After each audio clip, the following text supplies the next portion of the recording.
Hello everyone. In this tutorial video, we want to continue to talk about groups. So we are here on your left hand side where you see people and groups. You want to click on groups. So the last time we were together, we created a group called Men's Saturday Morning Group. It could be your youth fellowship. It could be your women's group, your Tuesday knitting group, or your Friday baseball group, your bikers group. It doesn't matter. All the groups in your church. This is where you come to create those groups. Now, when you create a group, one of the things that you can do is to go into what is known as Workspace. So when you click Workspace, this is where you're going to now schedule the meeting as to when you will actually be having those times of coming together. So even though this says Men's Saturday Morning Group Workspace, we want to now go ahead and schedule actually when that group meeting will be had or will be done, right? So here the meeting title is, I would just put the same thing, Men's Saturday Morning Meeting, right? Now repeat this once. So when it comes to repeat, there are a few options. You could click repeat this once, or you could click repeat weekly. Let me zoom this up a bit to see if you could see that a little better. Okay, there you go. So you could repeat this weekly, or you could repeat every 2 weeks, or you could repeat monthly. So these are all the options you have. So if it's a weekly meeting, then you could just simply say repeat this weekly. And how many meetings weekly? You could say 400 meetings. It doesn't matter. So you just put a number out there. If you know how many times you will be meeting, then you could put the precise number. But if you don't know, you could just put that out there. But for now, let me just say weekly for 12 weeks, right?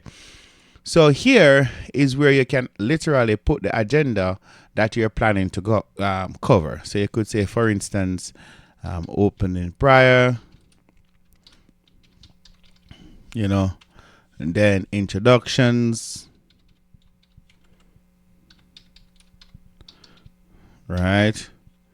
Then new members, so on and so forth. You could go through and add your agenda.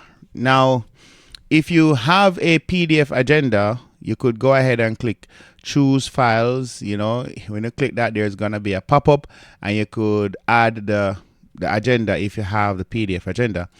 Then here you have the members who are a part of that group, right? And here it also has you have the title. So for instance, Jason Baker is the leader, while Ryan Carter is a co-leader. So if you look beside their name, you see L and you see CL, right? Here you could click add members to group, and you could pick more persons and add more members to the group. So here you see I click Derek Collins and I click add member. Now Derek Collins is a part of the group. So that's pretty much it. I would say you could select the meeting date. You could say the meeting is on the 15th, and the time is, you could say 7 a.m. That's our weekly morning meeting, right? And then you click schedule. So there you go. It has now gone ahead and select and created 12 meetings, right? Because I selected 12 for the number of meetings. As I said, you could select any amount as it relates to how many times you will be having that particular meeting. If you don't know, if it's just a weekly meeting in a church for years, you just put a high number, right? Now, one of the things that you can do is to have a discussion as it relates to this meeting. So I might say, hi, everyone.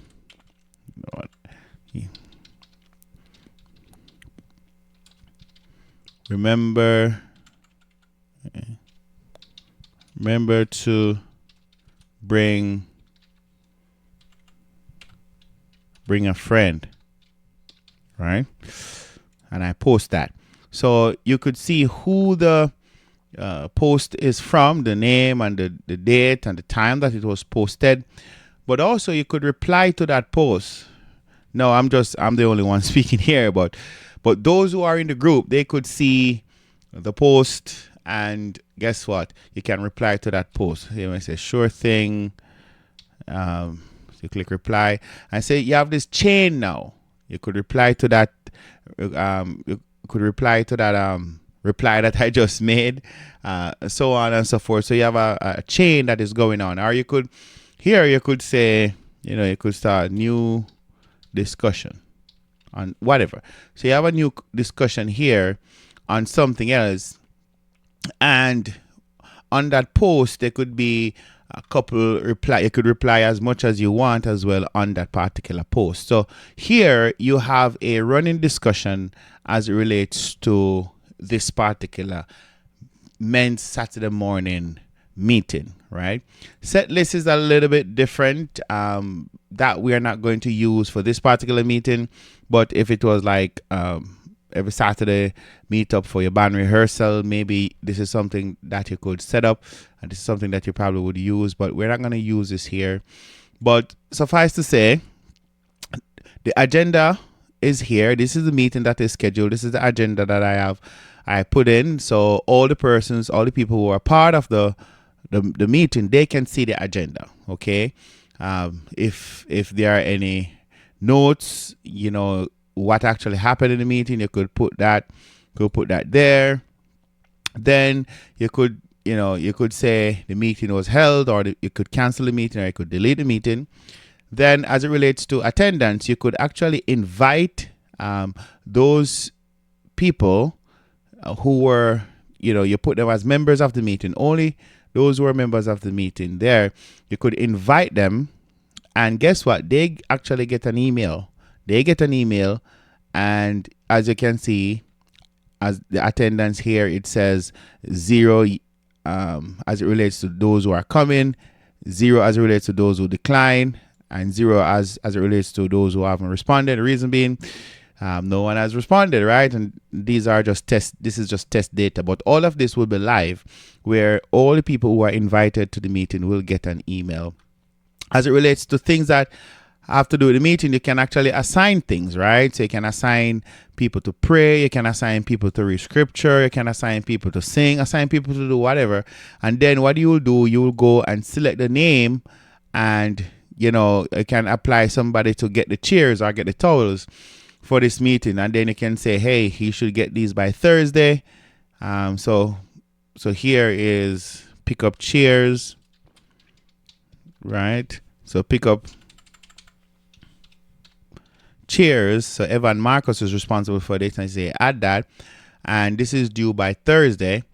And say he called on Wednesday and say, hey, I got those chairs. Guess what? You can check off that as it relates to the action items that need to be completed for a particular meeting.